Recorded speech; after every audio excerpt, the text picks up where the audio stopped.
A 97-year-old cardinal has stepped into the liturgical war with a plea that sounds almost too simple. Stop fighting. For God's sake, put down your weapons.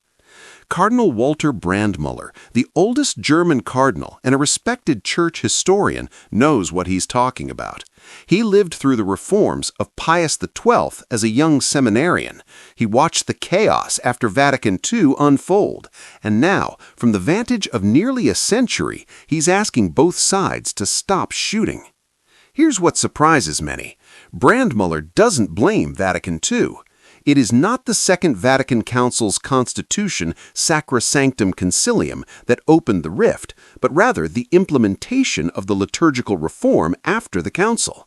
The council's document was sound. What came later broke things. He's lived long enough to compare. When Pius XII reformed the Easter Vigil in 1951 and then Holy Week in 1955, people embraced it. I myself experienced this personally, he recalls. There was excitement, even enthusiasm. So why did Paul VI's reforms trigger such fierce resistance? The answer, Brandmüller says, lies in what happened between those pontificates. After Pius XII died, the election of John XXIII was seen in some circles as liberation from magisterial constraints. The door opened to new philosophies, new theologies. The hour of theological individualism had struck. What came next was devastating. Arbitrariness, proliferation, unbridled individualism led in not a few places to the replacement of the Mass with personal compositions, even collected in ring binders prepared by the celebrants. The result was liturgical chaos and an unprecedented exodus from the Church. Against this disorder, traditionalist groups rose up in reaction. They clung to the old Mass with a determination that made compromise nearly impossible. Thus, Paul VI's reform of the Missal, which was not without its flaws, also encountered criticism and resistance.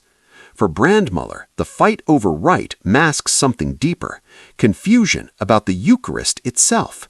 The battle isn't really about Latin versus vernacular, about which direction the priest faces. It's about whether we understand what's happening on the altar. He points back to the early 20th century when the dispute over the Mass resurfaced, this time over the essence of the sacrifice itself. Pope Pius XII tried to settle it in 1947 with Mediator Dei, clarifying Trent's teaching, but the controversy never fully died.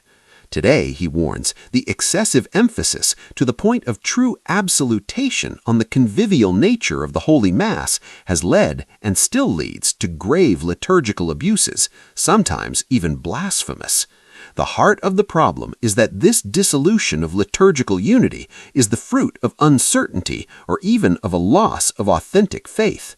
So what does Brandmüller propose? A ceasefire. Then a return to Sacrosanctum Concilium, the actual council document, not the chaos that followed. He borrows the title from a 19th century pacifist novel, Bertha von Suttner's Die Waffen nieder, Lay Down Your Arms.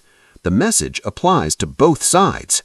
Progressives must celebrate the Novus Ordo with discipline and reverence, not creative improvisation. Traditionalists must accept that the only real Mass of all time is limited to the words of consecration, while the rite has developed across centuries. His critics, including some in the traditionalist press, say Brandmüller's solution doesn't go deep enough. By focusing only on abuses of the new Mass, they argue, he assumes the rite itself is good, a position many traditionalists reject. But Brandmüller insists on the hermeneutic of continuity that Pope Benedict XVI championed. The reform must be a development, not a rupture. At 97, the cardinal has watched this fight for decades. His voice carries the weight of experience. His plea carries the urgency of someone who may not have many years left. Only in this way, in silence and with great patience, will it be possible to work toward a reform of the reform that truly corresponds to the provisions of Sacrosanctum Concilium. Until then, he asks one thing: for the love of God, lay down your arms.